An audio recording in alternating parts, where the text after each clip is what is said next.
shores of the Black Sea in Sochi. And we're underway. Both teams known for wearing red. Portugal is the designated home team. Get to wear that color. Spain changing to white. Portugal the European champions. Cristiano Ronaldo in tow, trying to show them what they did. A lot of ties, a lot of wins in extra time. One win in a shootout 2 summers ago at the European Championship was not a fluke. And looking long up this left side. Ronaldo holding off David Silva. Ronaldo, is that contact? Yes, it is. Penalty. Penalty for Portugal. Barely 2 minutes on the board. Gianluca Rocchi points to the spot. He is being checked, as are all these match-critical decisions in the VAR room in Moscow against David De Gea, Premier League goalkeeper of the year the last 4 seasons with Manchester United. All-time leading scorer for Portugal, a chance to make his mark at this World Cup. After 3.5 minutes, and he does! Will this be his World Cup?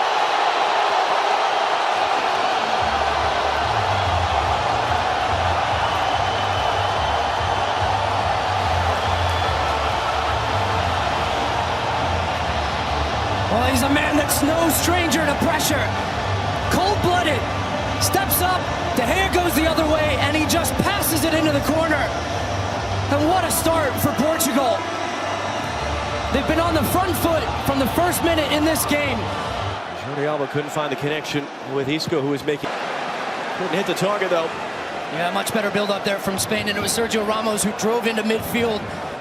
He scored 9 goals in 10 qualifying matches on the bench to begin the night. Again, it's got the start. Good pressure, though, by Portugal to win it away, but it's going to be a foul coming. And a card as well.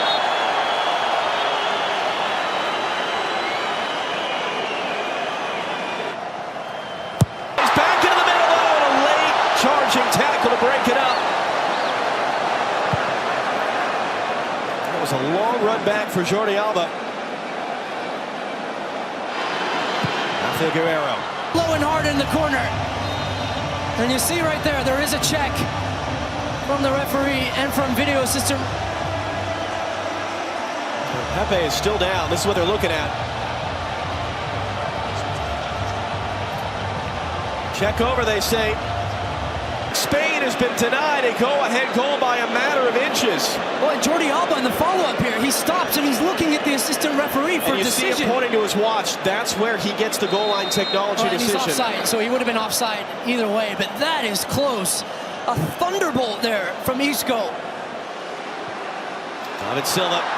Diego Costa, Isco's running in the middle, trying to play there. Trying to cap off his incredible career with a big moment in a World Cup. Just rolled it wide. And what a spell of play. Little flick around the corner. Diego Costa, that cues Jordi Alba to go.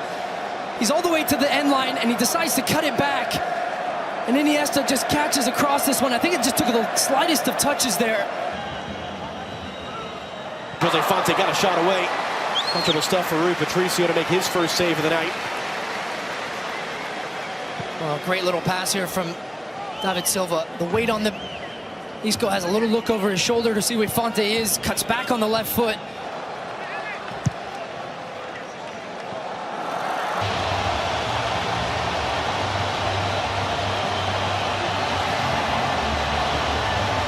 What a big mistake here. And watch Ronaldo. He's offside in the build-up to this play. But he's not directly impacted him. He gets his body behind it, but it just takes the slightest of deflections. Here you go, off of his hand, into the back of the net. And that is the end of the half. Boy, have our friends in Red Square got a lot to talk about. We'll hand you over to Rob Stowe now as Ronaldo jogs off. 45 minutes down, 45 to go here in Sochi. It's Portugal 2, Spain 1. And at 10 p.m. local time here in Sochi, Joe Moutinho trying to play it in for David Silva. Well read. Guerrero to intercept. Great little move as well. Going to begin the sequence. Ramos coming up the back there to win it back. Iniesta, Koke, Iniesta. Diego Costa slipped as he was making his run. Iniesta then was tripped up. Free kick for Spain. I'm going to have you flag for offside if you're going to influence the way Portugal defends this from there. Koke the touch. David Silva playing it in. Body's already ordered. And just what we had talked about. Silva to the back post. You hope that Nacho gets up and wins it. And Diego Costa, right place, right time. And it is so hard to pick up a striker like that when he's standing behind you because he knows that you have to drop. But then it's... They keep it in play for Jordi Alba. Back from David Silva. Isco weaving his way through. Jordi Alba trying to return it, was knocked away. David Silva getting first to the loose ball. Fakes the cross. Inside for Isco, too far, but it pinged around. Falls to the far side. It's Nacho! Off the bar and in! The injury replacement! This is a screamer from Nacho. He finds himself in an advanced position. A little tiki-taka here on the near side. Doesn't quite come off. Silva tries to find Isco. All the Portuguese players get drawn towards the ball, and then bang! In off the post. Inch perfect from the right back from Real Madrid. Just cuts across it, and you see it bending in towards that right post.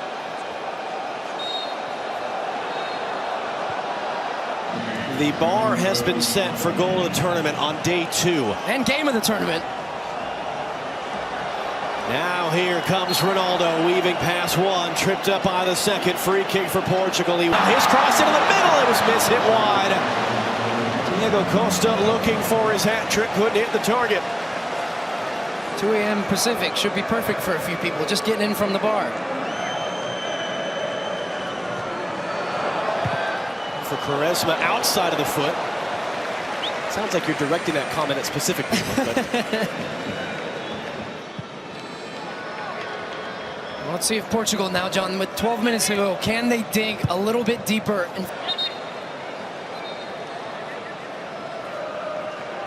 That was less than 3 minutes apart. 55th minute from Costa, 58th minute. Screamer from Nacho. Both posted in. Canceling out the Ronaldo penalty and the De Gea howler.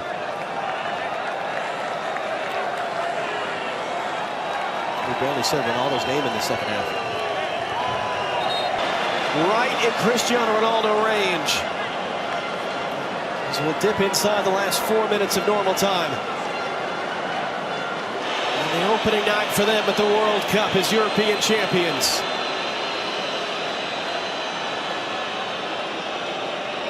David De Gea already let 2 past him tonight. That's to play!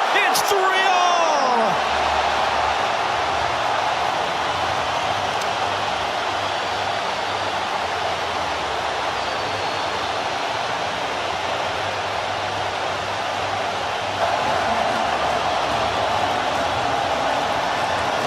And the stage was set for the great around the wall. The technique through the middle of it to where it dips right underneath.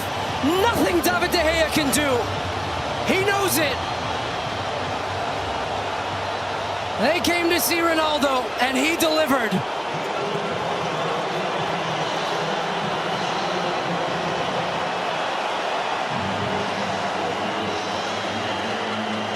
He's done that. There's no chance, based on the last 25-30 minutes, John, that Portugal should even have had a chance right now. That was Koke there. We'll see for sure in a moment. Ball stayed in play on the far side. Quaresma lifting it in. Ronaldo was trying to get up. What if I told you that one match could completely redefine the legacy of an entire generation? Not because of a trophy, not because of one magical goal, but because of who stands on the opposite side. Portugal versus Spain isn't just another football game. It's two neighboring nations with decades of rivalry, world-class talent in every position, and two completely different football philosophies colliding on the biggest stage. One side believes in control, the other believes in moments. One side wants to dominate the ball, the other wants to punish every mistake. And when these two meet, history says absolutely anything can happen. For Portugal, this could be Cristiano Ronaldo's final opportunity to eliminate one of football's greatest rivals on the world's biggest stage. For Spain, it's another chance to prove that their new golden generation isn't just the future, they are already the present. So the question is, who actually has the advantage? Let's dive in. Every great football rivalry has a story. Portugal versus Spain isn't built on hatred, it's built on respect, mixed with decades of unforgettable battles. Think back to the unforgettable World Cup Classic when Cristiano Ronaldo produced one of the greatest individual performances ever seen against Spain, completing a stunning hat-trick with a breathtaking late free kick. Then there were tense knockout matches decided by tiny moments, penalty shootouts, late winners, games where one mistake changed everything. That's why predicting this fixture has always been almost impossible. These teams know each other too well. There are no surprises, no secrets, only execution. And that's exactly why this match becomes a tactical chess battle rather than a simple football game. Spain's identity hasn't changed. Possession, movement, patience. They don't just pass the ball, they slowly take away your energy. Every sequence forces defenders to think. Every rotation creates another problem. And leading that orchestra is one of football's smartest midfields. Pedri controls rhythm like few players in world football. Rodri brings calm under pressure and rarely gives the ball away. Together, they make opponents run and run and run. That's exactly what Portugal must survive. But here's where things become fascinating. Portugal are no longer just the team that depends on Ronaldo. This squad has evolved. Vitinha has become one of Europe's smartest midfield conductors. João Neves covers enormous ground and refuses to stop pressing. Bruno Fernandes can split any defense with one pass. And then there's Nuno Mendes. Perhaps the biggest individual battle of the night revolves around him, because on his side waits one of Spain's most dangerous attacking weapons. If Portugal leave Nuno isolated for 90 minutes, Spain will eventually find a breakthrough. Not because Nuno isn't good enough, but because even the world's best defenders eventually lose one duel against elite wingers. That's football.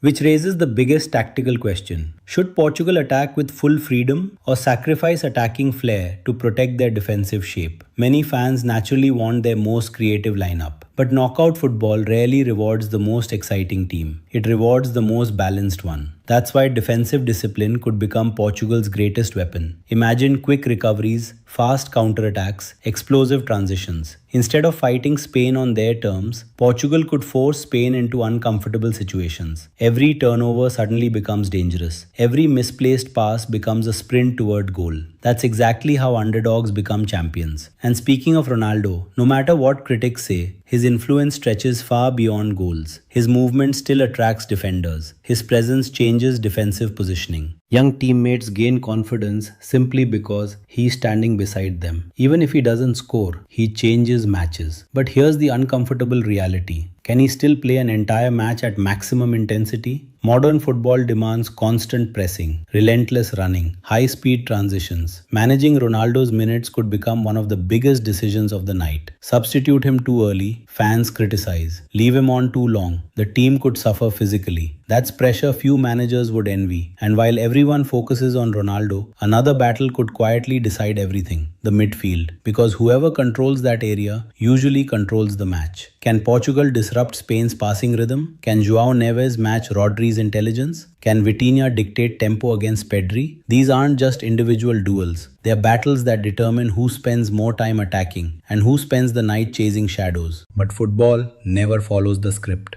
One injury, one red card, one defensive mistake, one moment of brilliance, everything changes. And that's exactly why this rivalry never disappoints. Because no matter how much analysts prepare, football always finds a new ending. But if Portugal truly want to shock one of the tournament favorites, the answer may not come from Ronaldo or Bruno Fernandes or even Vitinha. It might come from one tactical adjustment almost nobody is talking about. And that's where everything changes. The biggest knockout matches are rarely decided by talent alone. They're decided by courage, not just the players, the manager. Because eventually there comes a moment when difficult decisions must be made. Do you protect a lead or chase another goal? Do you trust experience or throw on fearless young legs? Against Spain, every substitution matters. Fresh legs become priceless, especially if the match stretches into extra time. History has shown that these heavyweight clashes often remain level deep into the game. That's when physical condition becomes just as important as technical quality. Portugal's bench could become one of their greatest strengths. Explosive attackers entering against tired defenders can completely transform momentum. Meanwhile, Spain possess incredible depth of their own. Fresh midfielders, dynamic wide players, experienced defenders. there are very few weaknesses in this squad, which explains why so many experts consider Spain among the strongest teams in international football.